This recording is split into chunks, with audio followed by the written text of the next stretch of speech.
everybody. Welcome to Life Stories Podcast, People Helping People. I'm Shara Goswick, your host. My guest today is Maxx McGee. Maxx is a lifelong model and a construction worker, and she is designing work clothes for women that actually fit women.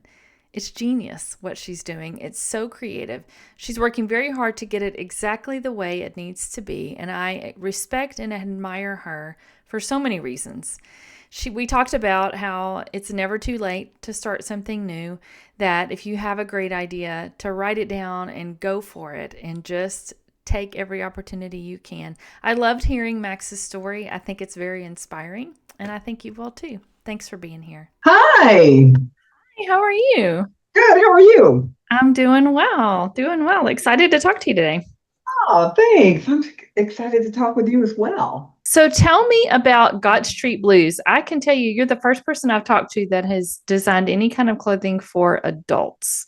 So this is very cool for me. So Tell me all about Gott Street Blues. Why did you start it? Well, Gott Street Blues came about. I was a model since I was 19 years old. I still model.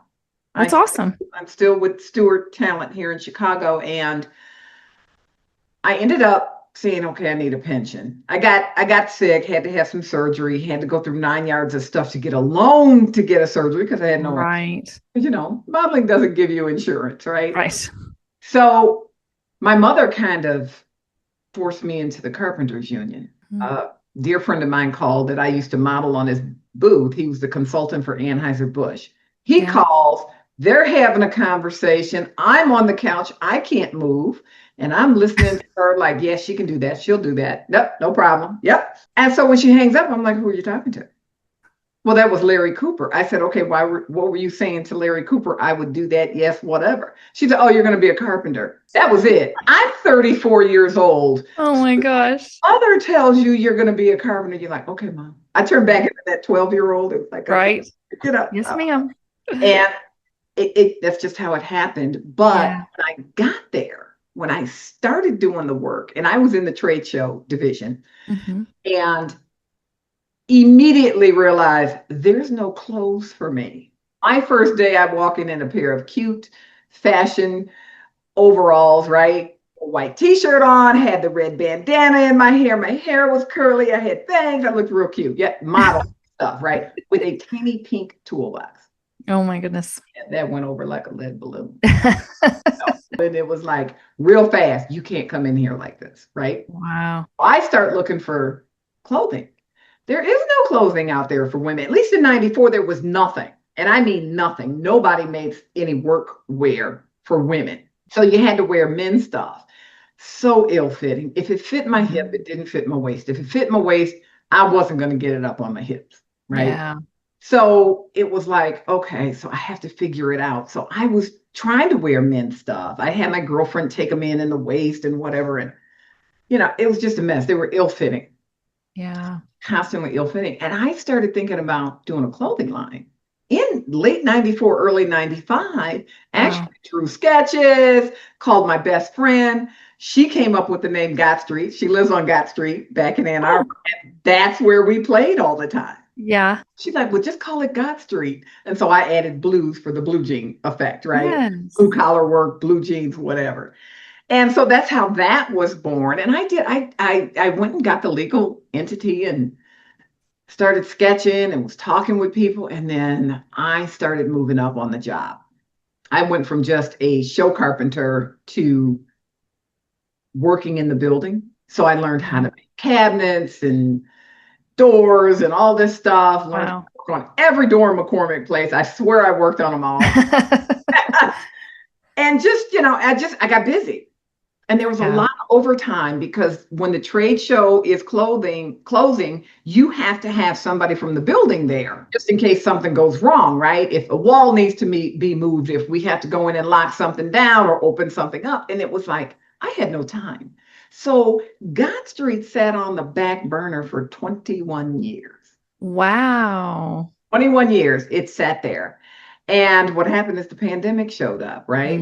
I am now at this point, 5 years in, I became the first, the only female carpenter steward who was African American.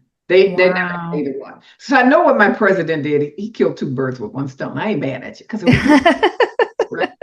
So we ended up, I was doing so much work, I didn't have time to do anything else. Yeah. And then the pandemic hits, and it's like we were the first industry to shut down. It was like we were finishing up the auto show. It was February going into March, and we were finishing up the auto show, and I was working on another show that I took over mid auto show, and I get the phone call.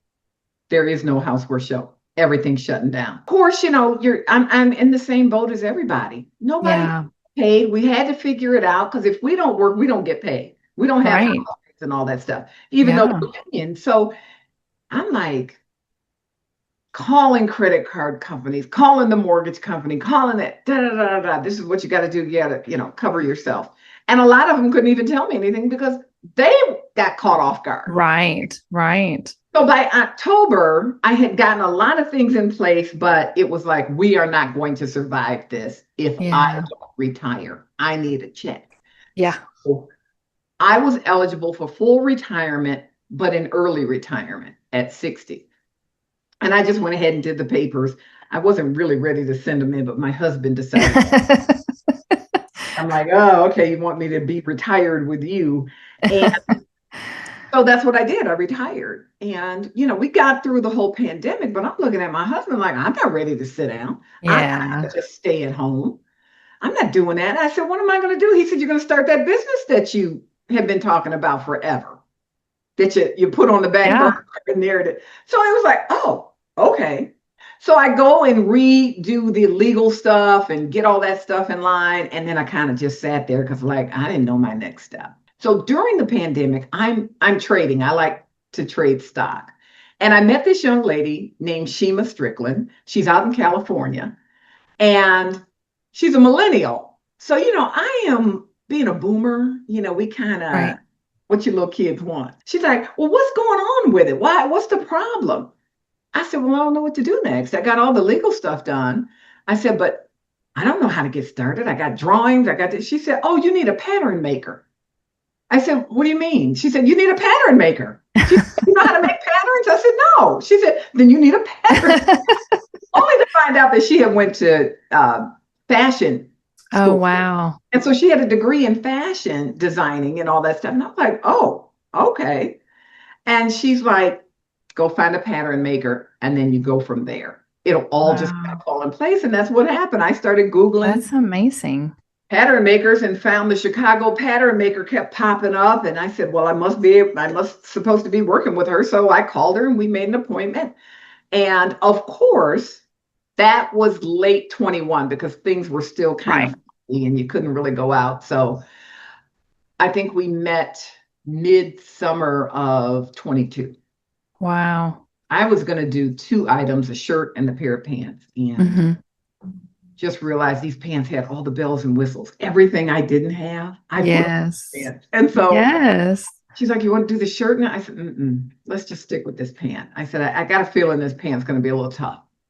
So that's what we did. She found me a manufacturer here in Chicago. I hate to say this, but it was a guy. I'm not going to name names, but it was a guy. And in our first meeting, I did some things that, like, where do our pants wear out the quickest? Always inner thigh, right? Right. Inner thigh just blows out. Then you got this pair of pants that you can't friggin' wear. We did a double gusseted crotch. So if that first pair wears out, you got another layer. Yeah. You can hang with them a little longer. Clean them up, clean up those threads. You can hang with them a little longer. And he looked at us. He said, well, why would you do that? Me, Social, and her assistant, Elaine, and we all just kind of looked at each other. Social said, because that's where they wear out the quickest. And he was like, oh, I didn't know that. Obviously. Anyway, he ended up doing a sample run for me. I was not happy with it. He did my prototype, and the prototype was beautiful.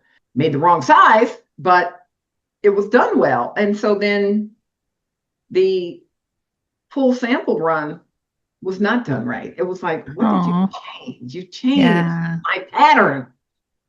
So ended up, he ghosted me for months. had all my materials and stuff, just ghosted. Would not answer me, wouldn't answer social. It took me about 8 months to get my stuff back. Oh my goodness. Yeah, I was not happy. I finally just took my husband. And there you go. They come in really handy when yes, they do. I'm like, I know you're a senior, but I need your help. Right. That's funny. I went there and he gave me all my stuff. He wrote me a check for the fabric he lost. I think he used it. I don't think he lost Probably. But it was like, okay, we're clean slate, fine. So I had to start searching for another manufacturer. So I found another one here and got a few samples done. They were not bad. Yeah. With the revisions that we did, they were not bad. So I had huge expectations for the third sample. Right. It'll be correct. We can move forward, blah, blah, blah. Yeah. It was worse than the first sample. Oh, no. After having a full Zoom call talking about what needed to be changed. Yeah. Minor stuff. And so I'm just sitting here trying to figure out what's your problem. Everybody else got it done. Yeah. Why are you having issues with it? It's a 12-ounce denim. There's no stretch in it. And I think so many people are so used to using that stretchy fabric. Right. How they can pull it and do whatever to get it. You can't do that with this. Work pants shouldn't have stretch in them. We need them to be durable, right? Yeah, exactly. Women wonder why they go through so many pairs of pants. You're not just going through them because they're not great quality. Stretch in your pants, they start breaking down the minute you start wearing them, the minute you wash them. That stuff starts breaking down. Yeah. So they don't understand. They get them cheaper, and they're also putting their bodies in a smaller size. Right. Which is like, girl, you ain't a 14. Yeah. We had a big here when I had all my old coworkers and some of my friends to try on that first sample run. Yeah. Oh, I'm a 12, I'm a 14, and I'm looking at them like, girl, you're 18. Right? We dream. Really, really upset. Yeah. They weren't the size they thought they were. And then they're like, well, these say a 12. I said, that's called vanity sizing. And she's like, what? I said, it's called vanity sizing. Right. So what I did, and so, well, Social actually did, we took the tape measure, measured across the pair of pants through the hip. Yeah. The size they were, which was like, she was an 18 in this pant. And then we measured her and they were the exact same sizes. I said, so there's that can be a 12. It's called vanity sizing. They started it in the 80s. I said, and it was for rich women. Actually, it was for rich white women. It wasn't for the masses. I said, and then people started to catch on that women felt, oh my God, I'm an 8. She's a 12, but now she's an 8 in this. Right. Song. She's really happy and she's buying more because she's an 8. Okay. So I call that psychological warfare. Yeah. I guarantee you, I have at least 6 to 7 different sizes in my closet. Wow. We probably all do. Yeah. I'm sure if you went in your closet, you'd be like, oh my God, I do. I just call it, vanity sizing is a horrible thing they did to us. Yeah. We went away from the standard American size chart. There was a standard size chart that every company followed.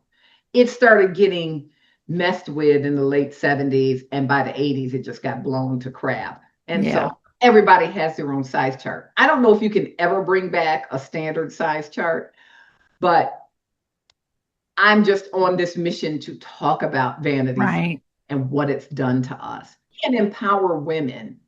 And then say at the same time, oh, you should be a smaller size. I think that is just ridiculous, right? It is. 2 sides of the coin and you want to meld it together. And it makes no sense, right? You're a great, powerful woman, but you're just a little too big. So we're going to make it 8. And it's like, so my mission is to talk about vanity sizing. And talk about quality. Quality pair of work pants is something that you just don't see. Yeah. When I say that, I'm talking about a really great, strong, durable denim. Yeah. Because I'm dealing in denim. If I was dealing in twill, I would look for the same thing, right? Right. I was lucky enough to say, your dad was union. He was in the UAW. I was union. I'm not trying to go out of the country. I'm not trying to buy my supplies out of the country. I know they're here. I just have to find them. So in talking with the pattern maker social, she's like, try this, try this. And then I would research, of course, Google everything. And I came up with some companies here in the States. There was one thing I forgot. My pants have pockets inside the knees, and they got these beautiful quilted knee patches. So you don't have to put those horrible knee pads on and pull the thing so tight that you're cutting off your circulation. So Right. drop these these knee pads in the pocket, and you can just kneel down. Yeah. Right. So I am actually working with a company to come up with a rubber patch. So there's like 3 layers of fabric there. But if you go through it and your pants are still wearable, then hey, we got this nice rubber That's right. that you can Yeah. iron, right? Yeah. I'm thinking of any way to keep women in a pair of pants for a long time. Yes, I'd like to sell you every month, every 2 months. I would love Right. that. But let's be realistic. People want things made here. Well, things cost more to be Right. made. But if you give them good quality, I don't think it'll be an issue. No, I don't either. Yeah, if you can wear those pants for 6 to 8 months before they start to get to the point that, well, maybe I should get some new ones. You're doing really well as a business, in my opinion. We shouldn't gouge the consumer. I know how I felt when I had to keep buying pants. Yeah. It was horrible. I'm wearing just regular jeans. And if I got caught on a nail or something, they would rip to high heaven. Oh, yeah. It's like, I want to give you quality. That's my thing. So when I got this 3rd sample, I was hot. I was pissed. I was ready to just, let me go find somebody else who can do this, or let me just do it myself. We get tenacious, right? We get tenacious. We'll do our own. Piss us off. Yeah. Like, I'll show you. Right. Is that a normal process? I don't know anything about designing clothes and having somebody make patterns and do all the things. Is that normal to have to go back and forth that many times and have that many problems with it? I think, yes. I have talked to, this 3rd time should not have happened. I will say that. Yeah. First 2, I can understand. Yeah. Yeah. So my anger and disappointment when I went and talked to social was, she's like, she didn't even look at our revisions. So there's an issue, a personality issue there between her and the pattern maker. And I'm like, I'm getting caught in the middle of something that happened eons ago. And it's like, I don't have time for this. We're going to get that all worked out. And we decided, instead of just constantly using my fabric and supplies, let's 3D it. And I did back from PI Apparel, which is product innovation in New York. Man, some amazing technology. And I'm That's awesome. I don't know if I should have came here. I don't know anything about technology. I don't even know if I need technology. Come to find out, yeah, you do. It's to move you along, but never, in my opinion, going to stop or change the fact that you need to fit these on somebody's body. Now, there's a company called Humanetics that actually takes measurements, and then they can 3D by this measurement. They have another company that has a just plethora of sizes. Yeah. Go out and get people, would you like, to work with us, and so we can measure you and have you on file. So when designers are making clothes, if they need your size, we have it. Right. And yes, they got over 3,000 people, right? So Humanetics can take that information, put it in, 3D it, put your clothes on it so you can see what it should look like, right? Right. It does not take away from trying it on a human body, because they're not in the 4D where you're moving and doing all this stuff. But they can also make you a mannequin in any size that you want for a little. Oh, wow. I thought it was pretty incredible. Yeah.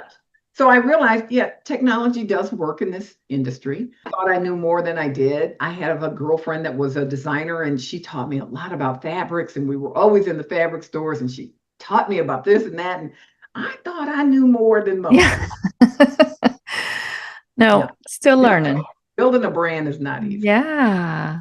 So, well, this is one of the things that I love about doing this podcast, because I'm always just amazed at the creative things and the ways people are helping others. This is just so smart. I just love this. I was thinking about something when you were talking. You set it aside for all those years. Had it been in the back of your mind? Had you thought about it over the years, or was it just something? Yeah. Every time I had something that just didn't fit right, it was like, I really need to do this line. And I just knew I couldn't do it with the Oh, yeah. I literally worked around the clock. There were shifts Yeah. I never came home, and it was Wow. ridiculous. So, but yeah, I thought about it, and then at the same time, I was like, somebody's going to come out with all your stuff. Dovetail did. Dovetail came Right. out, and they were a couple of landscapers. Another woman had been in apparel, so they came out, and they're doing very well. One of my lines is the focus is the fit. Mm-hmm. I cannot afford to put out a crappy product. So I update on the website. I show a pair of pants, the second run, the size 0. What can I tell you? She's a size 0, but Oh they my look gosh. really good on her. So if Yeah. they go to the website, they'll see them under the apparel part. And I put updates. So I told them the third one did not meet my expectation. And Yeah. I am not putting a product out like that. Right. Yeah. So if it comes out at the end of the year, that's fine. So it's been like 2.5 years. I would rather wait, Absolutely. be extremely strategic about getting the fit. Because once you get the fit on Sure. this one, when you go to do your next pant, but you got those numbers, right? There you Because go. my first one, I just called the pant. Yeah. Got all these bells and whistles. You got Yeah. tabs in your keys. You got 7-inch deep front pockets. You Wow. find that on a pair of pants. Yeah. Belt pockets on the side across the leg, the lower thigh. They're 8 inches deep. You got knee pad pockets. You got big wide pockets that are double fabric in the back. Yeah.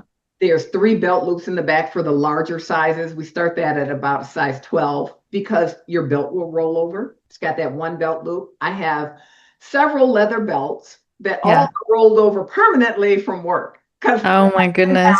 pulls on the thing. So wider belt loops, and then we made sure that the yoke was in the right place in the back, because I found out, I said, oh my God, the yoke is off. So we changed that, make sure the rise is correct, and they sit on your waist.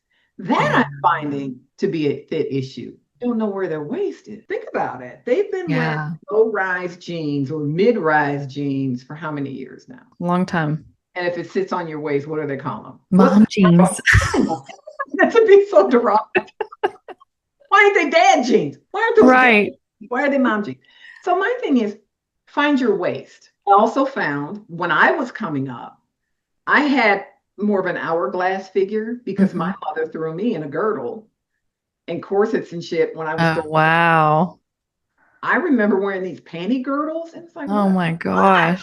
you got to train your waist, and that thing's choking the crap out of you, and you're like, what the heck is this?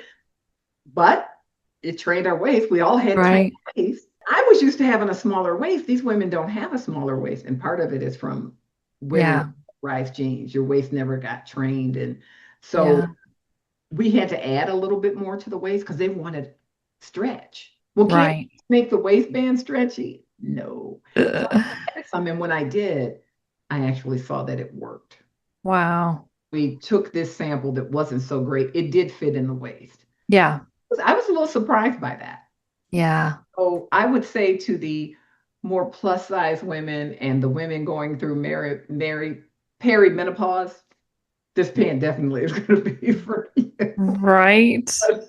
I remember when I started going through perimenopause and the stuff I was feeling and the weight I was gaining, and it was like, what happened? But there's just nothing out there on the market for women who are larger. Dovetail makes some really nice pants. They have made nice pants, and I've seen them on slender women. But what about the women with the hips or the guts or side? They need something to wear too. I love this. I think this is just so great, and I can't wait till it comes out. After all the work and the time and the stuff that you have put into this for decades, I mean, waited on it, and I love it. I'm just so excited for you. So you mentioned a little bit, but tell me more specifically the ways your pants are different from other pants that women can get to work in. We don't have stretch in them. That's the first thing. They're a wider leg cut through the thigh and even the lower leg and knee, because I didn't like things fitting me close. I think where we're headed with Gott Street is that we're looking at more of a work pant, Yeah. not a fashion brand. When Yeah. you see these companies that have 20 different designs, I think that's so unnecessary. It's a work pant. You can change the fabric, you can change the color, but you don't need 20 pair of pants. You'll see me with the original pant, and then next month, we start designing for next summer, which will be a lighter weight denim, and Yeah. we'll be working on the shirt. And the shirt Awesome. issues are shorter sleeves. And then I always had the booby thing that would open. Mhm. So I learned you need a button right there. And it needs to be cut a little fuller in Yeah. the chest area. And even women who don't have busts, if you have on a shirt that's tighter around your chest, it's still going to spread open Exactly. when you start moving. So the shoulders, the arms, and the bust area are really important. So my thing is the pant, which is the original with all the bells and whistles, and then just a basic pant. I started reading, and this is how I research. I dig into everybody's groups. I get involved in their construction Yeah. group and hear what they're talking about. So when they say, hey, does anybody know a good pair of pants? So I'm listening to what they're looking for. This Sure. group was like, I don't want to spend $100 on a pair of pants. I'm doing concrete. I got you, girl. I understand. Yep. So give them a $60 pair of pants because you Yeah. can't get too much lower than that. It's really hard. Just a basic jean, but give them the Yeah. deep pockets, give them the bigger Right. pockets, right? You don't Yeah. have to have the knee pad pockets, the things hanging off of it, but you still give them Sure. the crotch. It's still going to wear there. It's just a basic jean. Yeah. So do you really need more than two styles? Maybe you could go to three and have an outside cargo pocket on your thigh. Okay. Yeah. I don't think that's too expensive. I think that's very reasonably priced for what you're doing. I think that's perfect. Yeah. Absolutely. What is some advice you could give a woman who sees a gap in the market where she is and wants to do, maybe it's not clothing, maybe it's something else, but what advice could you give someone taking those first steps? Okay, I want to change this, but I don't know where to begin. Absolutely seize the day. Write Yeah. down the idea. What it is that you're looking at. How can I change this? It was kind of easy for me because I knew the function wasn't there on the pants. It's 2 inches deep, chapstick pocket. Okay. Keys would get pulled off of my belt loop. So I actually had the physical thing of it. But if a woman Yeah. sees something that she thinks could be done better, my thing is write it down. Write Yeah. your idea down first. Then start tossing around in your head, what can I do to make this better? Everything is made out of a need. Nothing just pops up. Right. Everything in this world was made out of a need. Heart surgery was made out of a need, right? Right. Right? Those kind of, so, I mean, if that's made out of a need, everything is made out of a need. That's how things get invented. Yeah. Right? And so that's how new products hit the line because somebody said this could be better. Women are wonderful innovators. We are amazing. I agree. And I really, truly think that women are going to be our main innovators coming through. And they're becoming more and more in technology. They're amazing. I was shocked walking into that conference and all these men who just didn't have a clue about women's apparel and what we thought we wanted versus what we wanted. So again, if you see something that's lacking, if it's something that you're using every day and you're like, this could be better, do it. Just go ahead and do it. Yeah. I love it. I think that's great. We do. How many ideas do we have that float around that we never pay attention to or, do something about all the time? Ever. Think All about, the time. I can't remember her name, and I did meet her at McCormick Place with the mop. Uh-huh. The mop chick. Oh God. The lady that was on QVC? Yes, Joy, I think was her Joy, name. that's Yes. it. You Joy. got to meet her? I got to meet her. She was Oh, wow. she had a booth full of all her innovation. That's awesome. Think about that. The mop has been around how long? Yeah. She just figured out a way to make it better. Yeah. What worked for her. And then she said, I think more women would love this. And of course they did. We like to make our lives easier. We do too much as it is. Right. So if it's something that can make your life easier, then do it. Yeah. I just say do it. I always start by writing down that idea and then just start tossing it around what you can do. And sometimes I talk to my girlfriends. Hey, what do you think about this? And they'll give you their opinion. Sometimes they give you their opinion unsolicited. Right.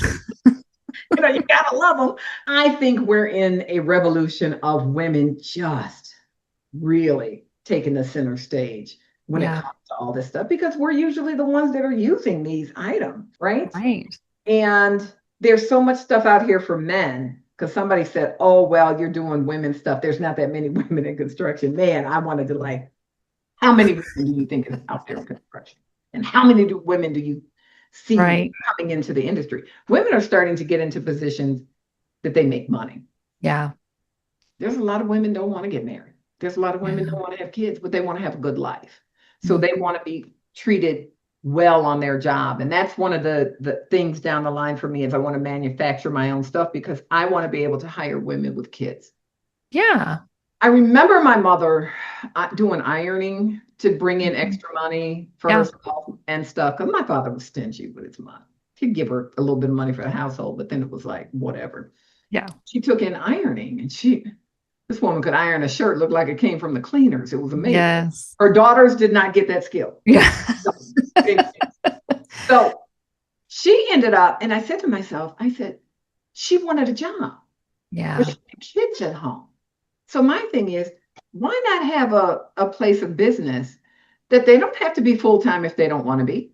Right. You can be part-time. And you also give them daycare. So their babies are near them. Right. And if something happens, they're there. Or if they take lunch and they want to go say hi to their kid, they can. Yeah, you got to figure out the logistics of how to do this. My marketing person, she's also a life doula. Mm-hmm. Ever heard of that before? I haven't either. And so she's a life coach, but she considers herself a doula. She's got all these certifications. And why not have that person not just do the marketing? She'll have a marketing team, but be able to be life coaches for your employees. Yeah. They go through things too, right? Absolutely. And as we know in this country, healthcare, they don't cover a lot of stuff. Right. Right. So why not have somebody like that?